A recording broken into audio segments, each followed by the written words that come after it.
ओम शांति। आज है 5 मार्च 2026 की साकार मुरली।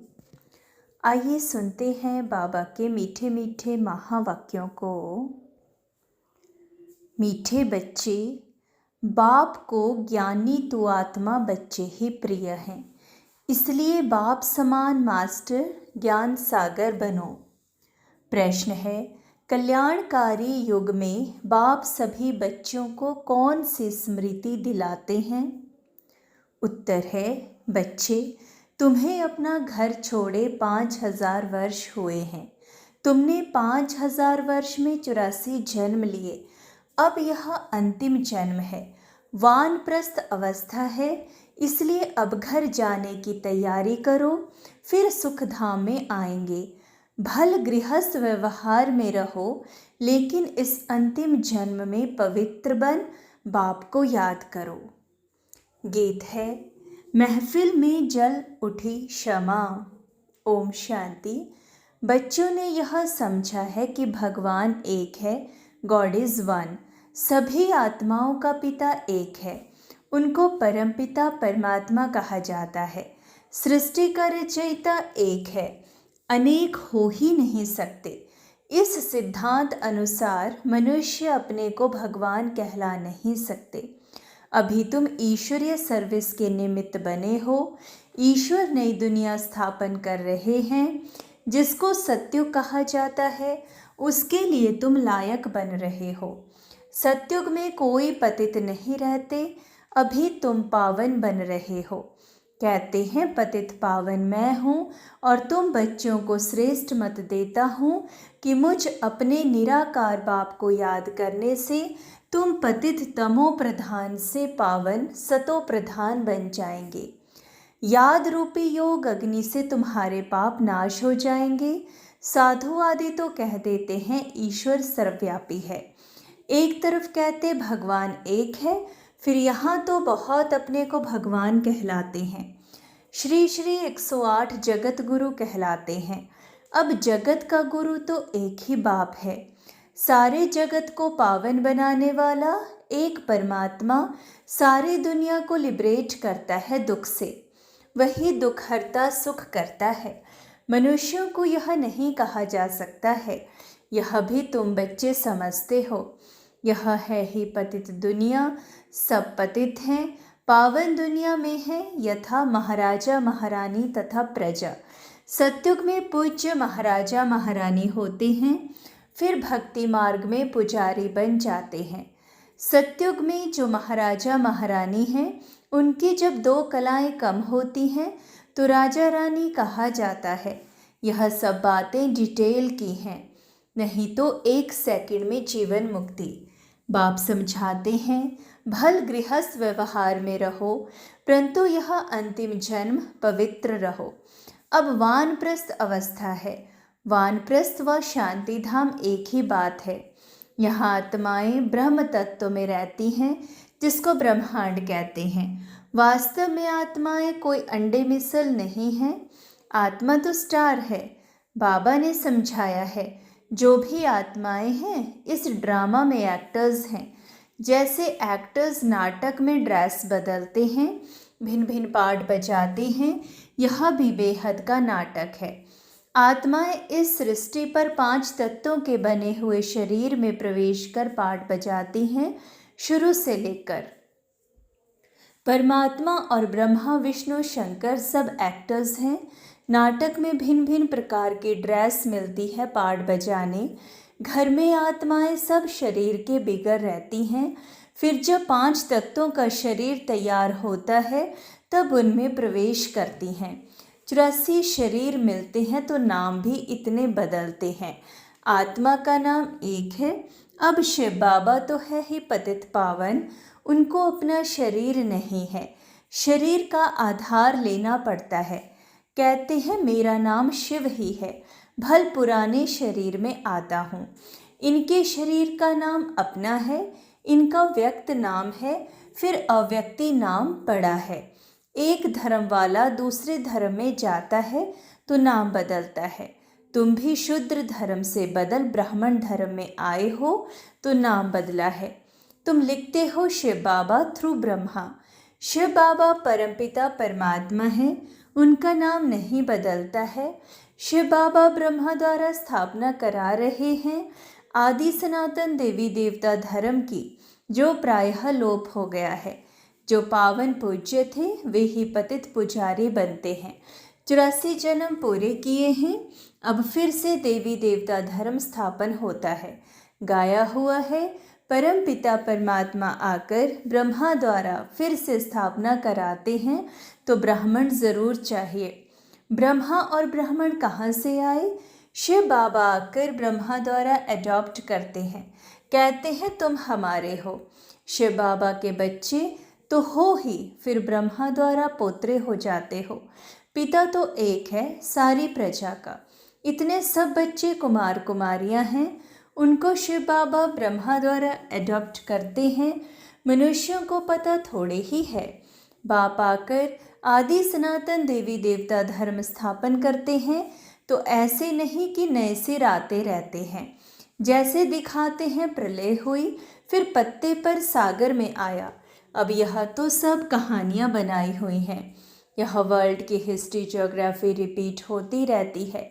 आत्मा अमर है, उसमें पार्ट भी अमर है। पार्ट कभी घिसता नहीं है। सतयुग में वही लक्ष्मी नारायण की सूर्यवंशी राजधानी चलती आती है, कभी बदलती नहीं। दुनिया नई से पुरानी, पुरानी से नई होती रहती है। हर एक को अविनाशी पाठ मिला हुआ है। बाप कहते हैं भक्ति मार्ग में भक्त जिस जिस भावना से भक्ति करते हैं वैसा साक्षात्कार कराता हूँ। कोई को हनुमान का, गणेश का भी साक्षात्कार कराता हूँ, उनकी वह शुभ भावना पूरी करता हूँ। यह भी ड्रामा में नोंद है। मनुष्य फिर समझते हैं कि भगवान सब में है, इसलिए सर्वव्यापी कह देते हैं। भक्त माला भी है। मेल्स में नारद शिरोमणि गाया जाता है, फीमेल में मीरा। भक्तमाला अलग है, रुद्रमाला अलग है, ज्ञान की माला अलग है। भक्तों की माला कभी पूजते नहीं। रुंडमाला वैजयंती माला पूजी जाती है। ऊपर है फूल, फिर मेरू, फिर हैं बच्चे जो राजगद्दी पर बैठते हैं। वैजयंती माला ही विष्णु की माला है। भक्तों की माला का सिर्फ गायन होता है। यह रुद्रमाला तो सब फेरते हैं। तुम भक्त नहीं ज्ञानी हो। बाप कहते हैं मुझे ज्ञानी तू आत्मा प्रिय लगते हैं। बाप ही ज्ञान का सागर है। तुम बच्चों को ज्ञान दे रहे हैं। माला भी तुम्हारी पूजी जाती है। 8 रत्नों का भी पूजन होता है, क्योंकि ज्ञानी तो आत्मा है तो उनकी पूजा होती है। अंगूठी बनाकर पहनते हैं, क्योंकि यह भारत को स्वर्ग बनाते हैं। पास विद ऑनर होते हैं तो उनका गायन है। 9वां दाना बीच में शिव बाबा को रखते हैं, उसको कहते हैं 9 रत्न। यह है डिटेल की समझानी। बाप तो सिर्फ कहते हैं बाप और वर्षे को याद करो तो तुम्हारे विकर्म विनाश होंगे, फिर तुम चले जाएंगे। पतित आत्माएं पावन दुनिया में जा न सके। यहाँ सब पतित हैं। देवताओं के शरीर तो पवित्र निर्विकारी हैं। वह है पूज्य, यथा राजा रानी तथा प्रजा पूज्य हैं। यहाँ सब है पुजारी, वहाँ दुख की बात नहीं। उनको कहा जाता है स्वर्ग सुखधाम। वहाँ सुख संपत्ति शांति सब थी, अब तो कुछ नहीं है, इसलिए इसको नर्क, उनको स्वर्ग कहा जाता है। हम आत्माएं शांति धाम में रहने वाली हैं। वहाँ से आती हैं पाठ बजाने। 84 जन्म पूरे भोगने पड़ते हैं। अभी दुख धाम है, फिर हम जाते हैं शांति धाम, फिर सुख धाम में आएंगे। बाप सुख धाम का मालिक बनाने, मनुष्य से देवता बनाने पुरुषार्थ करवा रहे हैं। तुम्हारा है यह संगम युग। बाप कहते हैं मैं कल्प के संगम युगे आता हूँ, युगे युगे नहीं। मैं संगम युग में एक ही बार सृष्टि को बदलने आता हूँ। सतयुग था, अब कलयुग है, फिर सतयुग आना चाहिए। यह है कल्याणकारी संगम युग। सबका कल्याण होना है। सबको रावण की जेल से छुड़ाते हैं, उनको दुख हरता सुखकर्ता कहा जाता है। यहाँ सब दुखी हैं। तुम पुरुषार्थ करते हो सुखधाम में जाने के लिए। सुखधाम जाना है तो पहले शांति धाम में जाना है। तुमको पाठ बजाते बजाते 5000 वर्ष हुए हैं। बाप समझाते हैं तुमको अपना घर छोड़े 5000 वर्ष हुए हैं। उसमें तुम भारतवासियों ने 84 जन्म लिए हैं। अब तुम्हारा अंतिम जन्म है। सबकी वानप्रस्थ अवस्था है। सबको जाना है। गायन भी है, ज्ञान का सागर व रुद्र। यह है शिव ज्ञान यज्ञ। पतित पावन शिव है, परमात्मा भी शिव है। रुद्र नाम भक्तों ने रख दिया है, उनका असुल नाम एक ही शिव है। शिव बाबा प्रजापिता ब्रह्मा द्वारा स्थापना करवाते हैं। ब्रह्मा एक ही है। यह पतित फिर वही ब्रह्मा पावन बनता है तो फरिश्ता बन जाता है। जो सूक्ष्म वतन में दिखाते हैं वह दूसरा ब्रह्मा नहीं है, ब्रह्मा एक है। यह व्यक्त वह अव्यक्त। यह संपूर्ण पावन हो जाएंगे तो सूक्ष्म वतन में देखेंगे, वहाँ हड्डी आदि होती नहीं। बाबा ने समझाया था जिस आत्मा को शरीर नहीं मिलता है वह भटकती रहती है, उनको भूत कहते हैं। जब तक शरीर मिले तब तक भटकती है, कोई अच्छी होती है कोई बुरी होती है। तो बाप हर एक बात की समझानी देते हैं। वह ज्ञान का सागर है तो ज़रूर समझाएंगे ना। 1 सेकंड में जीवन मुक्ति है। अल्फ और बे को याद करो तो सेकंड में जीवन मुक्ति का वर्षा मिलेगा। कितना सहज है, नाम ही है सहज राजयोग। वह समझते हैं भारत का योग यह था, परंतु वह सन्यासियों का हठ योग है। यह तो बिल्कुल ही सहज है। योग माना याद, उनका है हठ योग, यह है सहज। बाप कहते हैं मुझे इस प्रकार याद करो, कोई लॉकेट आदि लगाने की दरकार नहीं है। तुम तो बच्चे हो बाप के, बाप को सिर्फ याद करो।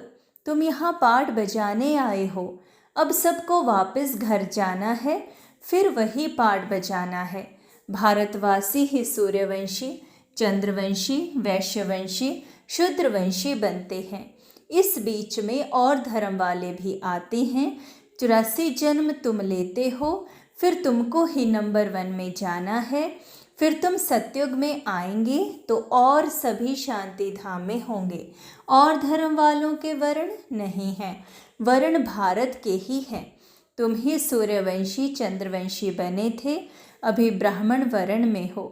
ब्रह्मावंशी ब्राह्मण बने हो। यह सब बातें बाप बैठ समझाते हैं। जिनकी बुद्धि में धारणा नहीं हो सकती उनको कहते हैं सिर्फ बाप को याद करो। जैसे बाप को जानने से बच्चे को मालूम पड़ जाता है यह मिल्कियत है, बच्चे को तो वर्षा नहीं मिलता है। यहाँ तुम सब शिव बाबा के बच्चे हो, सबका हक है। मेल अथवा फीमेल सबका हक है। सबको सिखाना है। शिव बाबा को याद करो। जितना याद करेंगे उतना विकर्म विनाश होंगे, पतित से पावन बनेंगे। आत्मा में जो खाद पड़ी है वह निकले कैसे? बाप कहते हैं योग से ही तुम्हारी खाद खत्म हो जाएगी। यह पतित शरीर तो यहाँ ही छोड़ना है। आत्मा पवित्र बन जाएगी, सब मच्छरों समान जाएंगे। बुद्धि भी कहती है सत्युग में बहुत थोड़े रहते हैं। इस विनाश में कितने मनुष्य मरेंगे, बाकी थोड़े जाकर रहेंगे। राजाएं तो थोड़े रहेंगे, बाकी 9 लाख प्रजा सत्युग में रहती है। इस पर गाते भी है ना 9 लाख तारे यानी प्रजा। झाड़ पहले छोटा होता है फिर वृद्धि को पाता है। अभी तो कितनी आत्माएं हैं, बाप आते हैं सबका गाइड बन ले जाते हैं। अच्छा, मीठे मीठे सिकिलधे बच्चों प्रति माता पिता बाप दादा का याद प्यार और गुड मॉर्निंग। रूहानी बाप की रूहानी बच्चों को नमस्ते।